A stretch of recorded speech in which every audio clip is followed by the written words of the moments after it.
Welcome back to the Alec Lewis Show. I am your host, Alec Lewis. This is episode 79, recording on Tuesday, April 29th. The draft is over. JJ McCarthy talked a few hours ago, and so we've got a lot going on. As always, this is going to be a Q&A episode where I solicit questions from you guys on social media. I think we got about 30 plus. I haven't looked at any of them, not at all. So it's just going to be total off the cuff today, and I'm looking forward to it. If you're new here and watching on YouTube, please hit the subscribe button. It helps us out a ton. Hit the like as well. Toss in the comments something that you're frustrated about or that you enjoy. And we always appreciate that stuff. If you're listening on Apple, Spotify, you can rate and review, do all of that good stuff, but we appreciate you being here. This show is presented by First Resource Bank. That's a member FDIC bank in the Minneapolis area, got branches all over the place. I heard recently that some of the listeners, they saw Charlie Anderson, Tim Siegley, Aaron Siegley out on the town, and they knew them from the show, which made me feel very, very proud and cool that, people in the area know these guys in charge of First Resource Bank, which does a lot for the community. So really cool stuff to hear about. And there's been a lot going on. The draft was relentless. If you followed the coverage either on social media or hopefully The Athletic, where I did, I had stories every night on the pick of that day. I had best available players on each day just to try to give you guys the ultimate view of what could be possible. And then there were a couple trades. Obviously, the trade back with Seattle for Sam Howell. And then Kobe King, the Penn State linebacker, who I did not expect to be there. And then the UDFA portion, which was crazy as well. And the Vikings were active and got a ton of guys, which I'm sure we're going to get into at some point throughout the show. But it was wild. It was really fun. Appreciate you guys being here. Probably wanted to do a little more from a show perspective, but I may or may not have been in Orlando because my sister was trying to add to the stress of the weekend by tossing a wedding of hers in, but in all seriousness, congrats to her new husband, Nolan, family, people. But it was a great weekend. It was a very fun time. It was fun seeing new players added to this roster. Like one of my favorite times of the year is getting to know new guys and everything that comes with that, whether it's talking to coaches around them, talking to family members. I've already exchanged messages with many, talked to a bunch of coaches about a bunch of these guys, and it's a blast for me. That's part of why you do it. I always say it's the people and it's the stories beyond, the roster analysis that you guys are obviously here for. But let's jump into it. And I'll just go from top to bottom of these questions. If I see one that I don't feel like answering, or I don't feel like the intel is at a place that feels comfortable enough for me, I'll pass on it the way that an executive would if they were reading mean tweets. Carl from Lake Elmo, avid listener, asked, what are you, as the Vikings beat writer, looking forward to the most this offseason? Rest? That would be the number one. No, all kidding aside. I mean, it has been a relentless run from the way the season ended, obviously, in Glendale, and then coming back from that, and then you hop right into free agency and the combine and owners meetings, and the quarterback conversation kind of, as you guys know, spiraled beyond what anyone would have probably hoped or expected. And then, it's been a relentless run of the draft. So the rest would be my personal answer. But the real answer, without question, it begins and ends with JJ McCarthy and just how he looks. I mean, I'm speaking on a day where I watched him throw earlier, and it was the first time I've seen him throw in person since the Raiders game that you guys probably were either at and attending or watched on television. And the same movements, the same, whippy arm. Like when I think of JJ McCarthy throwing the ball, I think of very athletic, very whippy. There's no hitches. It's just fluid. The ball comes out. I mean, you're standing on the sideline, the ball's coming towards you, and you can really see the RPMs, revolutions per minute for the uninitiated, and the spiral of the ball. I mean, it just looks fluid coming off the hand. He was putting touch on passes deep down the field. So enjoyed all of getting to see him, but continuing to watch him as the workouts progress, as he's in more competitive environments. I mean, he will be, the answer of how this 2025 year goes will probably begin and wrap up with how the season went for him, and assessing how he looks through this summer will give us a glimpse at maybe what's possible. So it really starts there. And then, I mean, Carl, to answer the question, I love getting to see how these UDFAs specifically kind of just assimilate into the environment. I mean, I'll never forget after Ivan Pace signed, hearing from people internally that how happy they were to get him, how just feisty, kind of smaller, undersized, could rush the passer. And then you watch some of the film of him and it was like, man, I can't really believe this guy went undrafted. And then he's out here in workouts. I remember rookie minicamp, he's flying around. And at that point, you started to get a feel pretty quickly that he was not only probably going to make the team, but he was going to contribute in some form or fashion. And it's always cool to see kind of, players like him enter the building with the motivation of not having been picked and then kind of just blend into the environment and be trusted by coaches like Brian Flores and position coaches. So that's probably how I'll answer that question, Carl, is JJ McCarthy, obviously, and then segueing to kind of just evaluating the Mr. Mankato candidates. Next question comes from Nate, avid listener, big-time Vikings fan, cares a lot about comp picks, more than probably a fan should, but I respect him for it. Vikings invited Nebraska cornerback Tommy Hill to rookie minicamp. Early in 2024, Dane Brugler, our draft expert, had him day two grade, then he got hurt. Do you have any insight from the team? I'll say just to cut off the question. No, I haven't talked to anybody with the team recently. Let me make it very clear. Haven't talked to anybody with the team about Tommy Hill recently. I'm not going to say I haven't ever talked about anybody with the team about Tommy Hill, but he's an interesting corner, like very thick build. I've watched him on film because an interesting player. And like Nate, you probably know this, but Travis Hunter, the exceptional Ohtani type football figure, now drafted by the Jacksonville Jaguars, said that the toughest corner he had to go against was Tommy Hill. And he's a very Flores-y type player, probably more of the man cover corner physicality that you traditionally expect with Brian Flores, even though they've used so much zone and played with so much zone eyes since Brian Flores has been here specifically in Minnesota. But it's going to be interesting to see him in person. I like the tape. I can't remember who I watched Nebraska play. It might have been Oregon or something of the sort, but I watched the film of a lot of these corners back to back, whether it was Za Frazier, who the Bears ended up drafting. I watched Will Johnson from Michigan. There was a day or a few days where I probably watched 70 of these draft prospects just, position by position, back to back, to try to evaluate and have my own opinions on it. And I mean, Tommy Hill's definitely an interesting player. I'm looking forward to seeing him as a UDFA. Zamiah Vaughn from Utah. I've talked to people in the league over the last couple of days since, these teams have started to sign UDFAs, and Vaughn from Utah is an interesting player the other teams definitely liked and had interest in.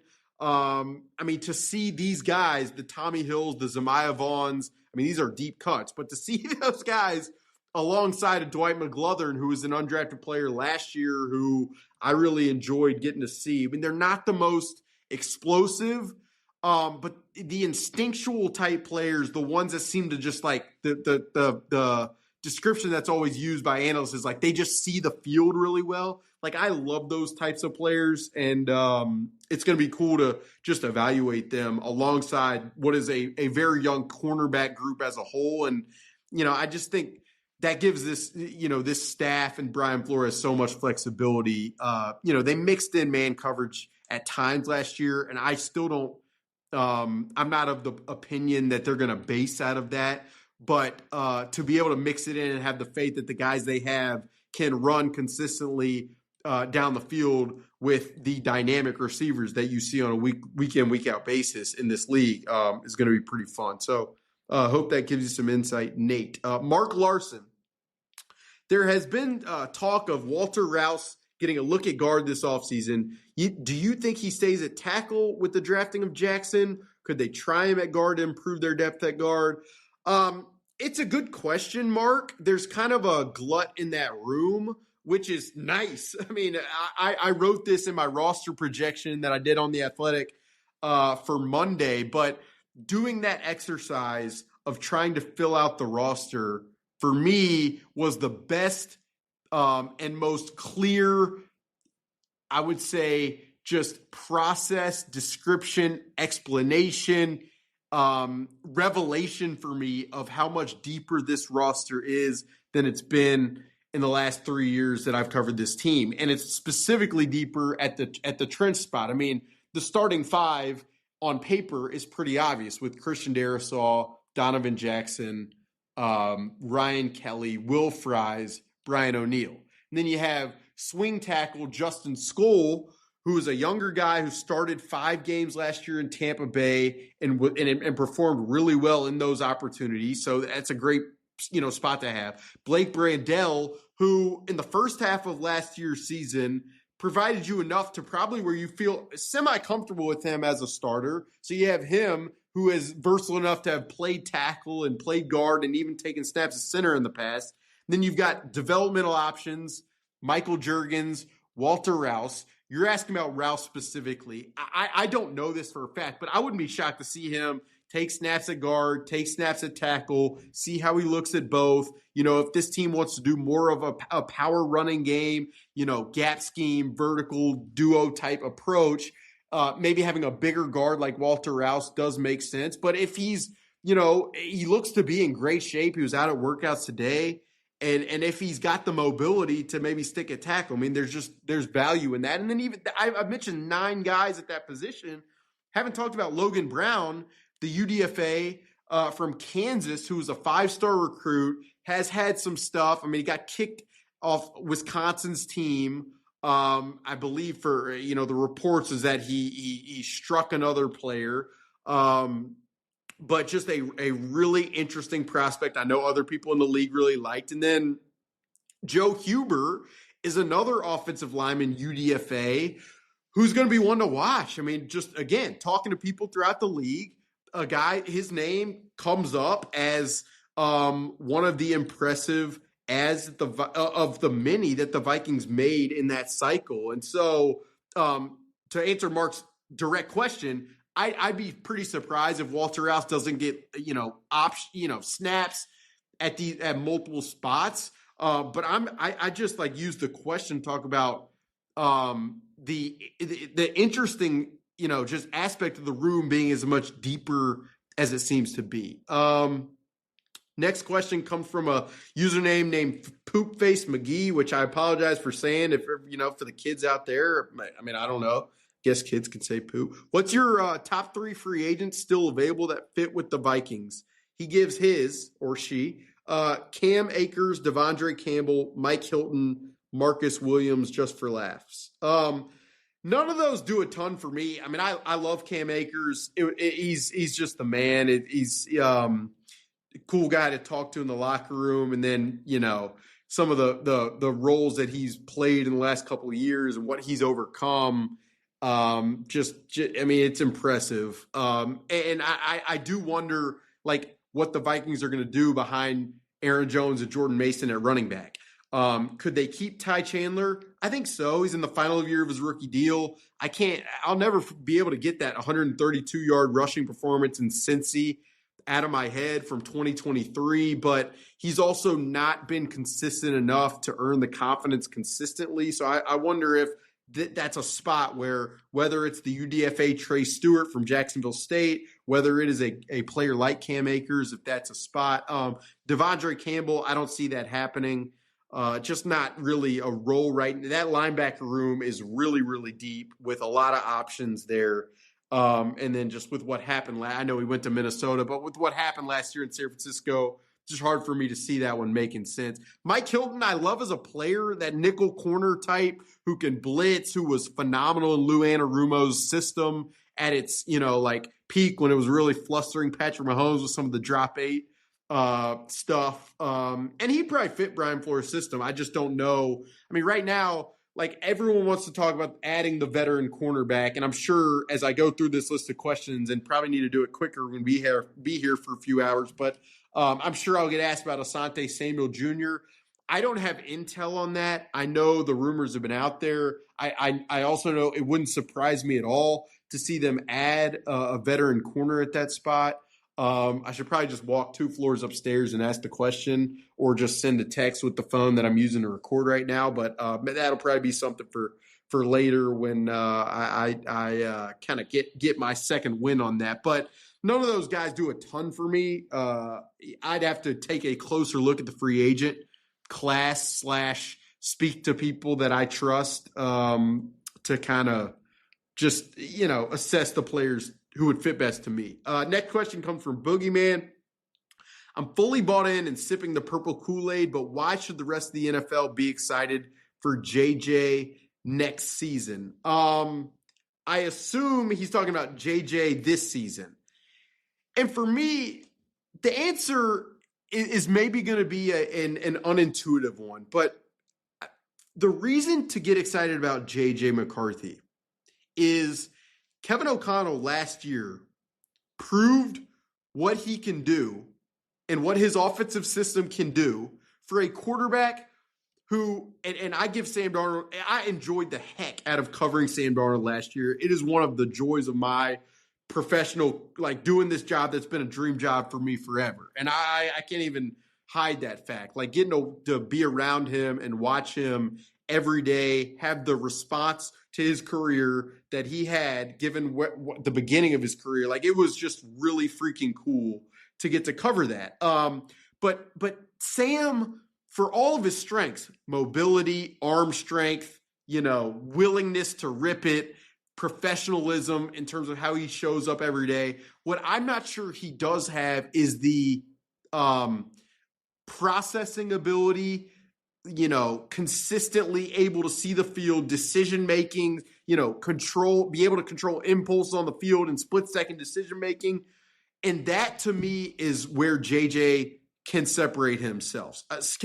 Like, it's going to be fun to watch JJ rip intermediate throws over the middle of the field? Yes. Is he entertaining in terms of media conversations and does he have the charisma to grab the attention of the entire fan base? He's proven that stuff. But what you can't prove until you are on the field when defenses when it's go time, and these are NFL Sunday games, and defenses are throwing everything at you, the only thing you can that takes till that moment to prove is both toughness and physicality, which is going to be interesting to watch, but then also just processing in real time, where to go with the football, progressing over the middle of the field, progressing to different reads. Like that's where, for me, if I was a Vikings fan, I would feel excited knowing that this head coach, who has proven that he can maximize the circumstances for a quarterback, now has a quarterback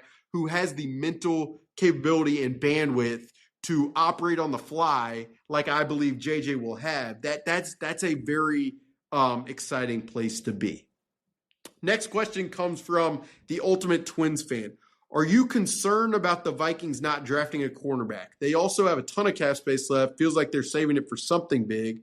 Or am I totally off on that? To answer the second question first, could they be saving it for something big? Sure. But they also could be saving it knowing that it gives them the opportunity, if something presents itself, to do for the present, while also potentially you're able to roll that money over. So you're giving yourself flexibility in the present, or optionality would probably be the word that Kwesi Adofo-Mensah would use, for the present and then the future. So I think that's part of it. Am I concerned about the Vikings not drafting a cornerback? Not particularly, and part of the lack of concern may be just I might be trusting Brian Flores and this staff's ability to evaluate talent too much, but they prioritize Isaiah Rodgers as a cornerback that could fit their system and what they want to do, both with zone eyes on the quarterback and competitiveness down the field. And it sounds like Isaiah Rodgers is going to get an ample opportunity alongside Byron Murphy Jr. And the Vikings only played 25% of defensive snaps last year with 3 cornerbacks on the field. So it's a minuscule percentage because they have Josh Metellus, who is a slot defender, allowing Byron Murphy and Isaiah Rodgers to probably play on the outside. And then Jeff Okudah has not been, exceptionally successful in his time in the NFL, but I can't get out of my head the 2022 game where, yes, he had help over the top against Justin Jefferson as he was playing for the Lions, but he was physical that day. He bothered Justin on down the field. And again, this may be giving Brian Flores and this defensive staff too much credit. And in due time, I might have to eat that because what they've done through 2 years has been so impressive to where I am very optimistic.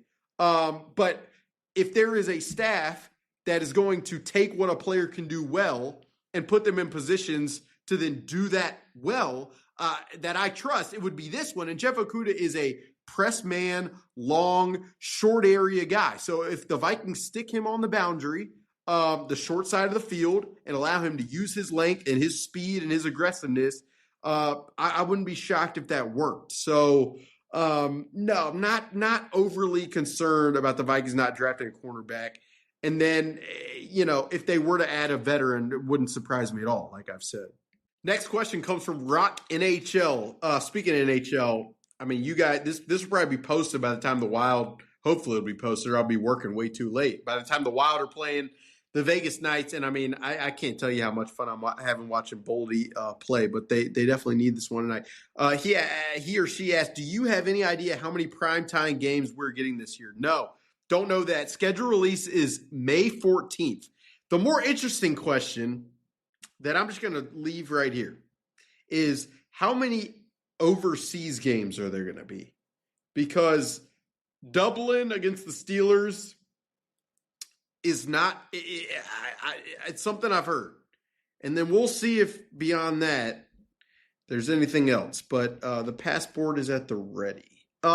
Next question. Skull to the bowl. How many Super Bowls are the Vikings winning with J.J. McCarthy, and why will it be more than 8? I mean, I love the optimism. You see, if you guys are new listening to the show, you'll learn that I'm from Alabama, and I can't stand the negativity of this, the sports fan base in this market.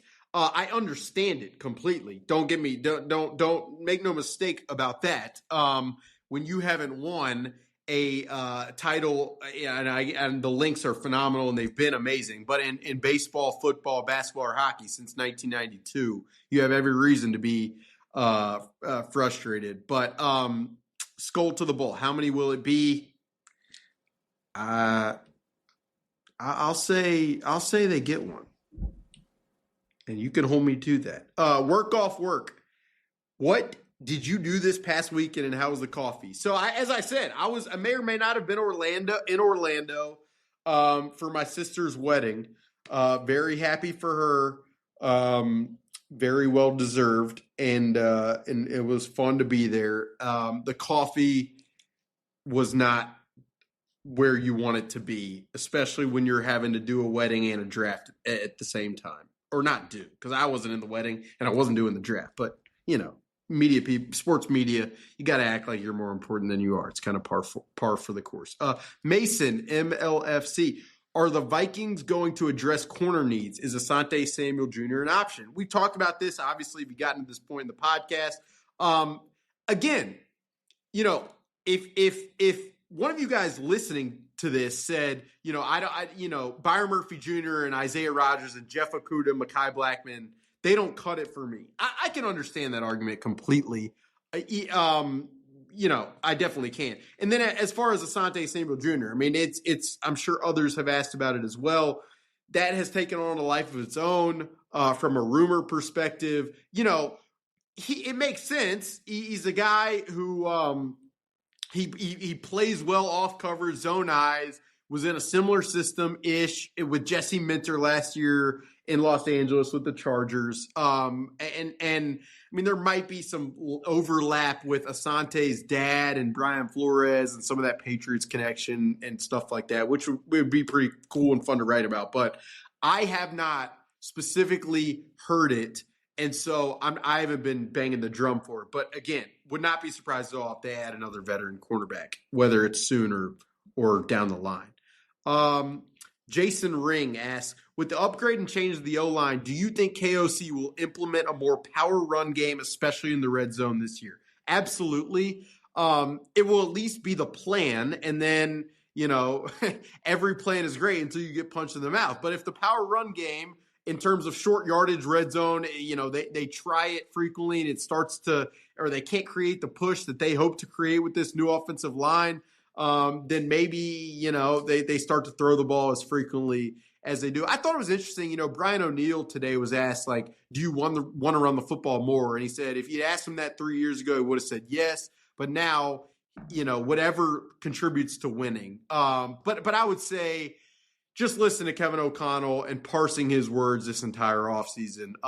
He wants to get back to the core of what this system was supposed to be about. And if you guys ask me, well, Alec, what is that? And I say, marry the run and pass. And your guys are like, what the heck does that mean? It's, does the defense have enough fear in your run game that they are allocating time, resources, bodies to defend it? And if you can get them to that place, you can be more effective in the passing game. Kevin O'Connell knows that at a level that I will never.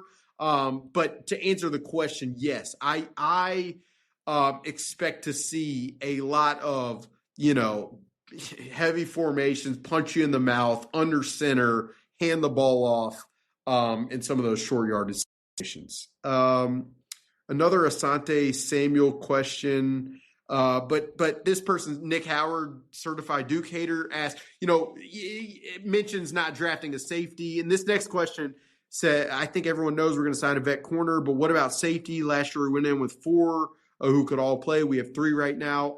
Well, the first thing I would say is there's optimism still with Jay Ward, who the team drafted in the middle rounds a couple years ago. So, I know Jay has been flagged on special teams, and it hasn't been he probably hasn't been as great on that in that phase as he would want. But you do hear good things behind the scenes about Jay Ward.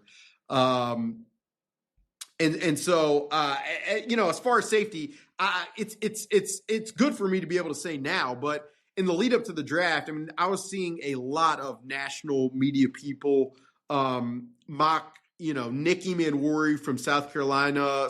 Some was Georgia Malachi Starks, who probably made more sense as the Vikings pick at number 24. And I just have to say, and and it's easy to say now in hindsight, and it's like the classic, you knew something, but you weren't confident enough to say it at the time type vibe. But I never got the sense or heard that safety was at all a priority in the first round or even in the draft at all. And so, even as the rounds progressed, and it's like, Xavier Watts, people are screaming.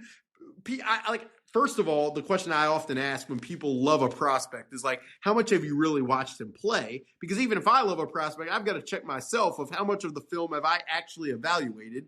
And then the other aspect was I never really felt like safety was really at all a priority. It was even to where if they picked 4 players, didn't think there was really a chance of safety at all. If it was 5 players, really didn't either. 6, maybe you start talking about it. But, vet safety, there are options, there are names. And so, it'll be interesting to monitor. But with Theo Jackson, Harrison Smith, Josh Metellus, Jay Ward, sounds like they feel pretty good with that room right now. Next question, Marshall Kellner. What are the chances that either or both of Silas Bolden or Oscar Chapman make the team? Going deep into UDFA. Yes, you are, Marshall, but I love it with how I've talked about this stuff already. Silas Bolden, for those who don't know, returner, receiver, undersized guy, but just wiggle, electric little returner. Played at Oregon State, then transferred to Texas. I think he has a very good chance of making the team. The Vikings really, in getting the information from someone close to Silas Bolden that the team, guaranteed him $205,000 is a pretty good indication of how much they wanted him.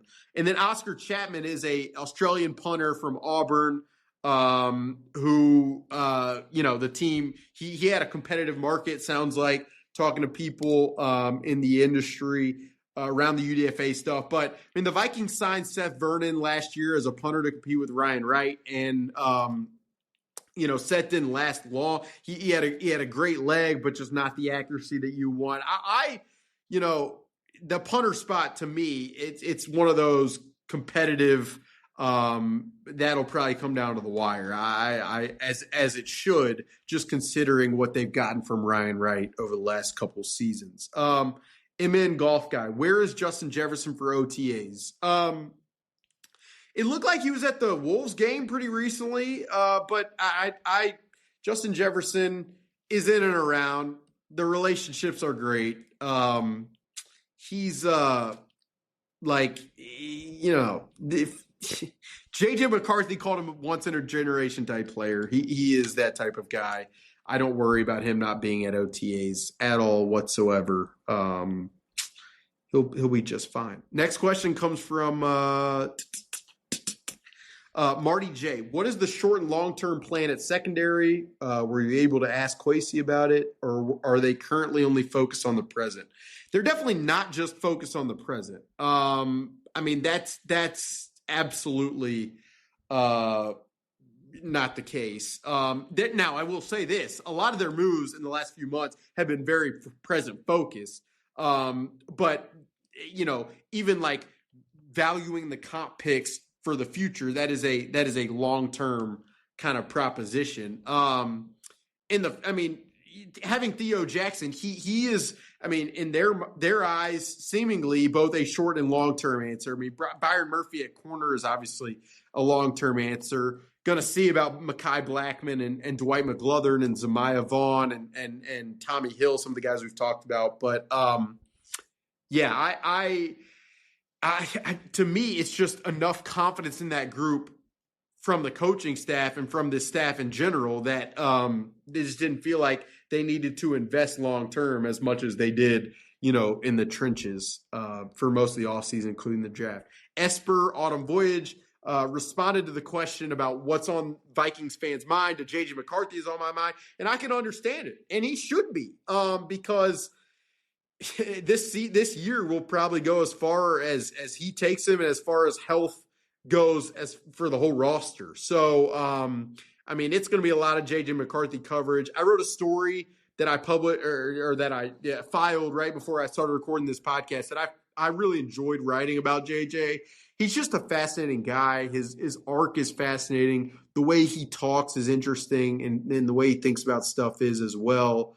But there's no question that I said this earlier in the podcast, he has a charisma to him that is just unmistakable. And he also said in this press conference today, which I appreciate, he's like, there's a lot of talk. I'm doing a lot of talking about what I know that I can be the starter. I want to prove this, and this. But he also is like, I'm ready to show it, not just talk about it, which that's what this is going to be about. Amir Elda Miati asks, I don't think it happens, but now that comp picks are secured, who are some potential free agents still to monitor? Again, need to look at the list. I'm not going to toss out names to act like I know if I've not already, done some real work on that front. Because just like last weekend, when I gave you best available for day 2, and I gave you the names like Ty Felton, who they ended up drafting, I want to be pretty spot on when I do that and not toss out rumors that then people are running with for a long time, even though those can be fun. I'm not going to lie to you. Jeff Nickerson asked, will Felton be involved this year? He's talking about Ty Felton, who the team drafted in the 3rd round. I expect him to be involved, specifically on special teams. It'll definitely start there. He was a core special teamser at Maryland, very respected in that area. And then, we'll see how things go. If Jordan Addison is suspended early on, could he be that wide receiver 3 alongside Justin and Jalen Naylor? It's possible. Could he contribute in other packages? Definitely. But yeah, I would expect. I mean, the initial stage is definitely integration from a special teams perspective, and that is no problem at all. It's the same route that Jalen Naylor took when the Vikings had Adam Thielen and Justin and KJ Osborne and that type of thing. So wouldn't really worry about that. Jeff also asked about the DB stuff, but we've gone over that. Purple Nurple, have you heard anything in the building about possible switching from a zone-heavy run scheme to more of a manpower scheme? I know McVay did this transition. Our new IOL guys are quite a bit heavier. Also, the OL coach from the Jets had experience with Vrabel's Titans. I haven't heard anything, and I think I can make too much about switching from zone to gap scheme. Even the Rams, they do both. Now, they do kind of major in some of the gap duo type stuff.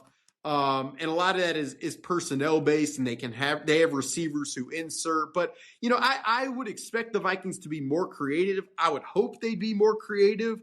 But Aaron Jones, in his history, he's thrived in both. I mean, zone and man style runs. Jordan Mason, you guys saw last year, the 49ers ran a lot of kind of outside zone where you press the edge and cut back. And then Jordan Mason can also be kind of a smash mouth guy on the interior. So I'd still probably expect a little bit of both. But if anything, from a fan perspective, from a media perspective, that I would want to kind of not hold to the fire from the stats perspective, but really push them is creativity. Vikes fan 33, why didn't the Vikings address the running back position in this historically deep running back class? Do you see that as a potential target high in the 2026 draft? Well, once they acquired Jordan Mason, who is more reliable than most of the running backs the Vikings could have drafted in this draft, and they did that, mind you, with a 6th-round pick. So Jordan Mason, to get Jordan Mason in the 6th round would supersede any running back that the Vikings could have selected in that draft from a confidence perspective.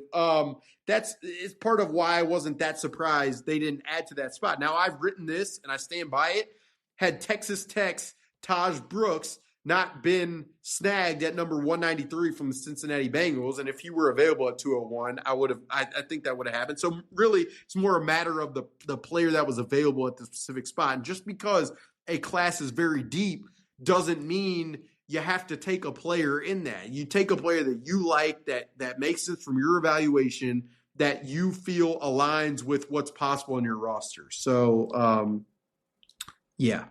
Hope that answers the question. As far as targeting a running back high in 2026, probably too early to tell. Like I love the guy whose last name is Love from Notre Dame, but I mean, talking draft a year out, it's more of a Dane Brugler type of vibe. Let's see here. Let's kind of go rapid fire here. Coach Simons, if you could comp JJ's throwing release to any other quarterback in their release of the football, who would it be?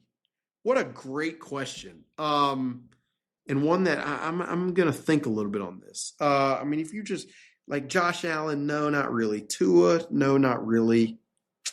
Jaden Daniels, not really. Dak, no. Jalen Hurts, no. Joe Burrow, Lamar, no, not really. Caleb, no. Jared Goff, it's probably a little too stiff. Like I hesitate to say this one because of the reaction, but because he doesn't throw off his back foot like Jordan Love does, but JJ McCarthy has a level of I use the word whippy. I don't know how it's just flexible. It just the ball comes off his hand good, which is a classic pitcher saying. But he's athletic. He's pliable, flexible. So that's probably one that comes to mind. I mean, if I keep thinking and going through it, I mean, I Mayfield, not really. Penix, no. Bryce Young, definitely not. Anthony Richardson, not really. Trevor Lawrence, I'd have to look closer.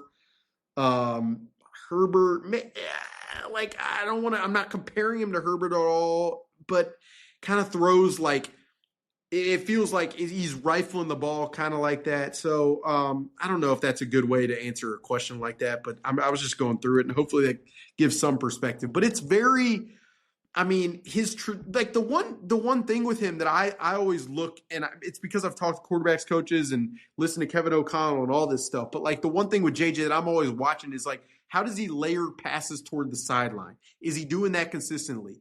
Can he put enough touch to get the ball up and over defenders? Like he has a rifle, and the trajectory is often just like line drive. But can he, instead of hitting a 5-iron,